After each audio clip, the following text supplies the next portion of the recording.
that I've come to provide you with the status of our coordinated efforts to defeat COVID-19. I must thank you again for welcoming me into your homes. And I must repeat how proud I am to be your president in these difficult times. I appeal to all of us to continue in our individual and collective efforts to help contain the spread of the virus in our country. We've been through several phases of the fight against the pandemic. We've put in place restrictions to our everyday lives, indeed, some of which still remain, and we've gradually moved to restoring normalcy in some aspects of our lives.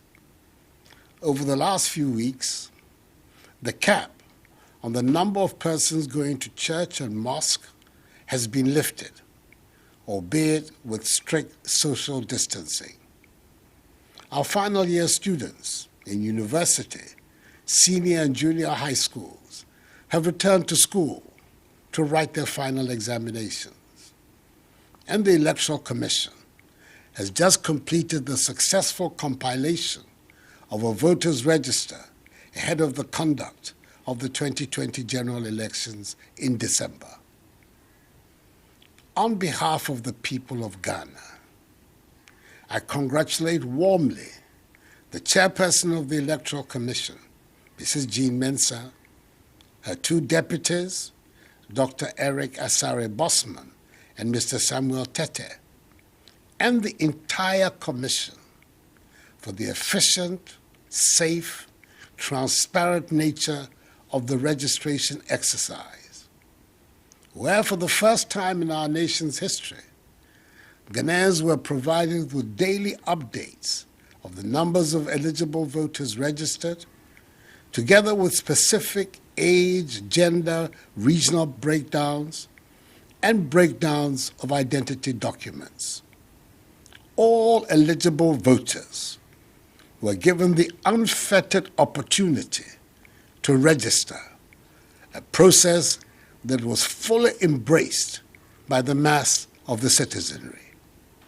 Of course, there were genuine and understandable concerns about conducting such a complex exercise involving millions of citizens at this time. But at the end of the day, Ghanaians did their civic duty by going out to register, having found that the process was overwhelmingly orderly, peaceful, and safe. However, there were those who expressed various degrees of hysteria and negativity towards the exercise, with some who saw heaven and earth to resist the compilation of the register at the peril of their lives, ending up registering.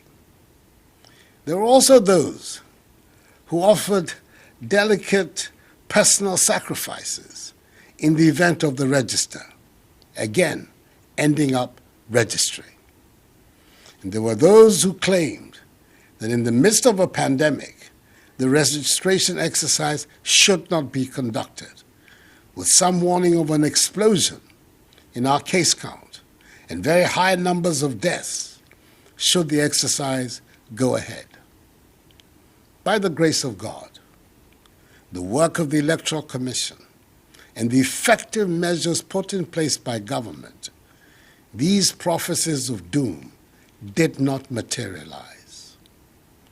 There were nonetheless deeply regrettable, isolated incidents of violence, which I condemn unreservedly, and which I expect the police to deal with without fear or favor. But the exercise was generally peaceful. The Ghanaian people have, by the conduct of this exercise, demonstrated our commitment once again to consolidating our status as a beacon of democracy on the continent and in the world. The professional Jeremiahs and naysayers who seek cynically to make a profitable industry out of spreading falsehoods, fear, and panic, stoking divisive ethnic sentiments, underestimate the resolve and the determination of Ghanaians to build a united, democratic, peaceful, prosperous, and happy Ghana. We will continue to work hard to prove them wrong. Fellow Ghanaians, when I delivered update number 14 some 3 weeks ago, I indicated that a closer look at the data points to the fact that we are steadily on the path towards limiting and containing the virus and ultimately defeating it.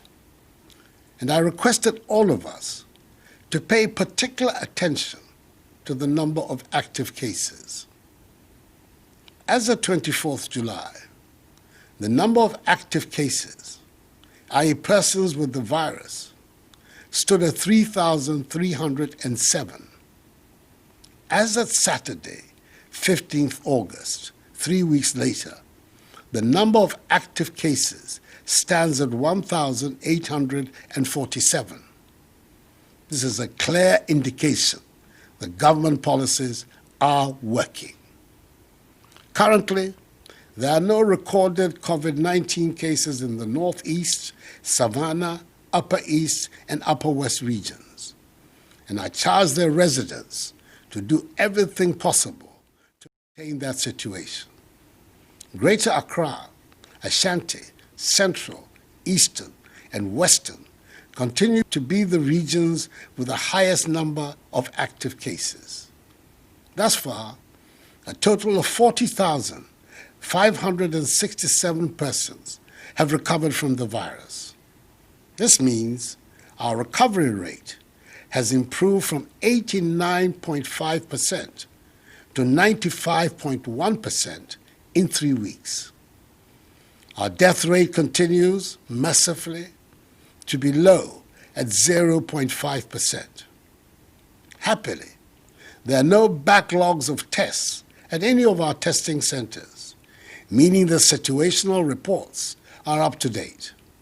Indeed, test results that used to take weeks are now available within 48 hours. We have so far conducted 427,121 tests. These statistics undermine as unfounded the claim that Ghana has lost the battle to defeat COVID-19. There can be only one simple reason for this baseless assertion, and that is political expediency. But as I have said before, do not begrudge those who make such statements. They need to make them to continue to try to stay relevant. Our health workers will forever be in our debt for the dedication they have put in to ensure these impressive statistics. We can help them even further by continuing to adhere to the social distancing and hygiene protocols we have instituted to stem the tide of infections. I've been encouraged by the results of a recent survey conducted by the Ghana Health Service into the use of face masks at selected locations in Accra in the month of August. It revealed that the overall intention to use face masks at the sites surveyed was very high, with 82% of persons surveyed possessing a mask. I believe we can do even more and better and reach 100%. However, the same survey demonstrated that only 44.3% of those who have the mask use them correctly. I urge each and every one of us to wear our masks and do so correctly anytime we leave our homes. It is the new normal requirement of our daily existence until the virus disappears. Our phased approach towards returning our lives to normal through the strategic, controlled, progressive, and safe easing of restrictions will thus continue. Most final year university students have already completed their examinations, and by 18 September, SHS3 and JHS3 students would have finished their respective final examinations of WACC and BECE. As a result of reports I have recently received that some final year JHS students were going hungry in complying with COVID-19 protocols, I've just instructed the Minister for Gender, Children and Social Protection to begin preparations to ensure that as from 24th August up to 18 September, all 584,000 final year JHS students and 146,000 staff, both in public and private schools, be given one hot meal a day. This is to ensure full observance of the COVID-19 safety protocols. Through online learning portals, almost all continuing students in our universities have completed their studies for the academic year. The exceptions are the University of Cape Coast, the University of Health and Allied Sciences, technical universities, and some other colleges. After extensive stakeholder consultations, the decision has been taken for continuing students in these tertiary institutions to return to school on 24th August to finish their academic year. Just as was done for final year students who returned to school, government through the Ministry of Education and the Ghana Education Service will ensure that all these tertiary institutions are disinfected. Universities will be equipped with the necessary personal protective equipment, and those with their own hospitals and clinics will have isolation centers to deal with any positive cases. All other institutions without their own clinics and hospitals will be mapped to health facilities. There will be no mass gatherings and no sporting activities. Religious activities under the new protocols will be permitted. Social distancing and the wearing of face masks must become the norm on campus. The Ministry of Education continues to engage the Ghana Education Service and all relevant stakeholders to conclude discussions on the modalities surrounding the opening of our pre-tertiary schools. I will communicate in due course the decisions that will be reached from these consultations. You can be rest assured that I'll always take into prime consideration the safety and well-being of our children, teachers, and non-teaching staff in the decisions that will be taken, because I'm determined to ensure that the education of our children is not unduly disturbed by this pandemic. I will ask whether our borders, especially our international airport, Kotoka International Airport, will be open. Under my instructions, the Ministry of Aviation, the Ghana Civil Aviation Authority, and the Ghana Airports Company Limited have been working with the Ministry of Health and its agencies to ascertain our readiness to reopen our airport. I want to ensure that we are in a position to test every single passenger that arrives in the country to avoid the spread of the virus. The outcome of that exercise will show us the way and determine when we can reopen our border by air. I'm hoping that by God's grace, we'll be ready to do so by the 1st of September. Until further notice, our borders by air, land, and sea remain closed to human traffic. For Ghana residents stranded abroad, special dispensation will continue to be given for their evacuation back to Ghana, where they will be subjected to the mandatory quarantine and safety protocols. Beaches, pubs, cinemas, and nightclubs are still to remain closed until further notice. The limit on the number of persons who can attend conferences workshops, and award events has now been lifted, subject to the maintenance of social distancing amongst participants, fresh air ventilation of the premises, and a 2-hour limit for each session. I know that the pandemic has adversely affected many lives and livelihoods. It is for this reason the government has implemented several measures, such as free water and electricity, and funding to support small businesses, and tax relief, amongst others, to cushion the effect of the pandemic. We are not providing freebies. We're providing critical help to households, families, and businesses in the midst of this pandemic because we care. It is my conviction that in times of crises, it is the duty of a responsible and sensitive government to protect the population and provide relief.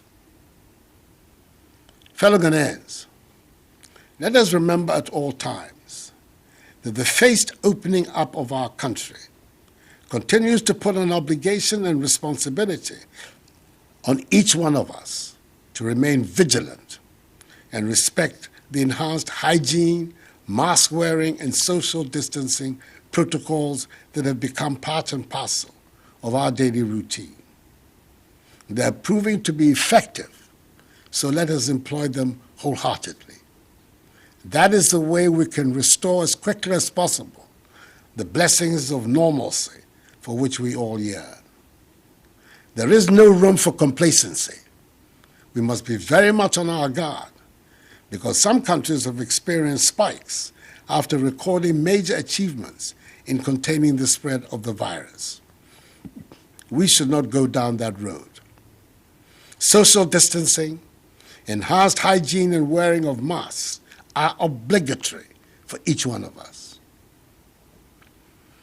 Enuanom, mesrɛ mo, nhyehyɛ a yɛayɛ ɛfa mask no ho, mundi so. Sɛ wofiri efie a, hyɛ mask no. Ɛno na ɛbɛbɔ yɛn ho ban, ama yɛtumi apam yareɛ yi ɛfiri yɛn man mu. Anyame mɛ, mempa nyɛfae, gbagya no ni wɔto ɛha mask nyɛ yie ano. No ni ba wawo, ni wonye wɔhwɛ helane kɛgye wɔ mam na ani. Game, ni nye ye homowo, mi ha nye fe afio afi. Fellow Ghanaians, the remarkable nature of us, the Ghanaian people, the first colonized people in sub-Saharan Africa, to gain their freedom and independence from foreign rule, is manifesting itself again. In the midst of the pandemic, we've been able to compile a voters' register, arguably the most credible voter register in our history. Our democratic institutions continue to function effectively. There continues to be vigorous public debate on issues of public policy. Respect for the rule of law continues to be central to our governance. Our economy, despite the severe shocks of the pandemic, is proving to be resilient and is poised for rapid recovery. Our agriculture is performing so that despite the disruptions of the pandemic, food is still abundant in our markets, and the virus itself is being fought systematically. Indeed, a stronger, healthier Ghana is being built before our very eyes, and the great majority of Ghanaians can see it. Let us continue down this path so that the dreams of freedom and prosperity that inspired the great patriots who founded our nation can find expression in our generation.